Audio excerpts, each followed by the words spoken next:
मैं डॉक्टर रीता शुक्ला, सहायक आचार्य हिंदी। आज मैं बीए पार्ट 3 के बच्चों के लिए निराला जी के संदर्भ में आज हम बात करेंगे कि निराला जी का जीवन, दर्शन और कला। निराला जी की रचनाओं में एक ओर रविन्द्रनाथ ठाकुर की रहस्यवादी रचनाओं का प्रभाव दिखाई देता है, तो दूसरी ओर तुलसीदास जी की रचनाओं का भी प्रभाव दिखाई देता है। भक्ति का एक ओर जहाँ नदी अपने प्रीतम से मिलने चाहती है, सारा संसार सच्चिदानंद के प्रकाश में डूबा दिखाई देता है, वहाँ दुखी भक्त कृपालु ईश्वर की सहायता की प्रार्थना भी करता है। डोलती नाव प्रखर है धार, संभालो जीवन खेवन हार। निराला जी ने मानव प्रेम, बनाव, ब्रह्मवाद इस समस्या को पहचाना है, उसका समाधान ढूंढने की कोशिश की है। यदि संसार भ्रम है, सच्चा ज्ञान उससे मुक्ति पाने में ही है, तब मनुष्य का दुख दूर करने में समय क्यों नष्ट किया जाए। निराला के हृदय में दुखी मनुष्यों के लिए जो करुणा थी, उसे भुला सकना असंभव था। इसलिए वह सच्चिदानंद ब्रह्म से अधिक दुखी मानव के कवि हैं। निराला जी ने जितना ही प्रकाशमय आनंदमय ब्रह्म का स्मरण किया, उतना ही यह संसार अंधकारमय और उनका जीवन दुखमय दिखाई दिया।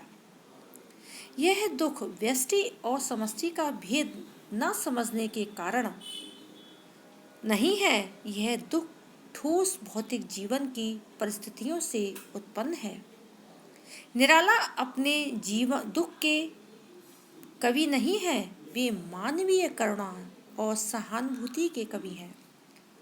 परमल नामक रचना में उन्होंने दीन भिक्षुक, दुखी विधवा के मार्मिक चित्र दिए हैं।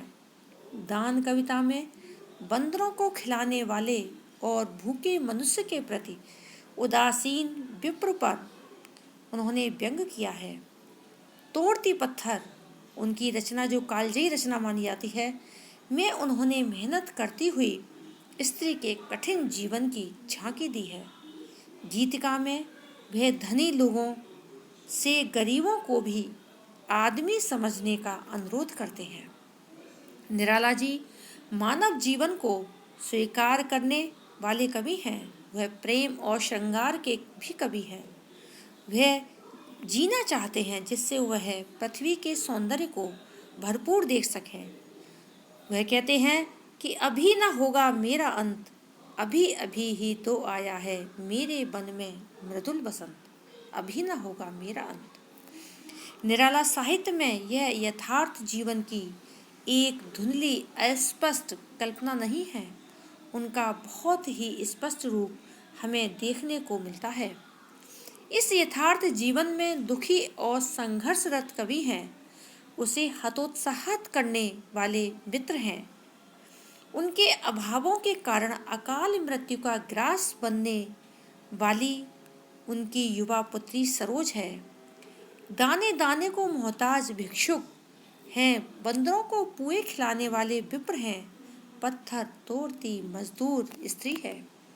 निराला ने जहाँ पुस्तकों से बहुत सीखा है, वहाँ उसने बिल्लेश्वर, चतुरी, कुल्ली देवी जैसी साधारण नर नारियों से भी बहुत कुछ सीखा है। उसके साहित्य की जड़ें देश की धरती और देश की साधारण जनता में गहरी चली गई हैं। हिंदी का भावी साहित्य देश की जनता का साहित्य होगा, उसमें जनता का चित्रण होगा, उसका उद्देश्य जनता की सेवा करना होगा। निराला जी विद्रोह और परिवर्तन के कवि हैं। वह जीवन संघर्ष में कूदने का आह्वान करने वाले कवि हैं। यह युग देश में महान परिवर्तनों का युग है। हिंदी साहित्य में यह युग चित्रित होगा और हिंदी साहित्य का इन परिवर्तनों को लाने में प्रेरणा देगा, क्योंकि साहित्य समाज का दर्पण होता है। समाज में घटित होने वाली घटनाओं का वर्णन उस समय उपस्थित होने वाले साहित्यकार अपने साहित्य में करते हैं। जीवन दृष्टा अनेक हुए। जीवन से निराश होकर मृत्यु का आमंत्रण करने वालों की कमी नहीं। जो मृत्यु का सामना करके जीवन का वर्णन करते हैं वह बिरले साधकों में थे। निराला जी।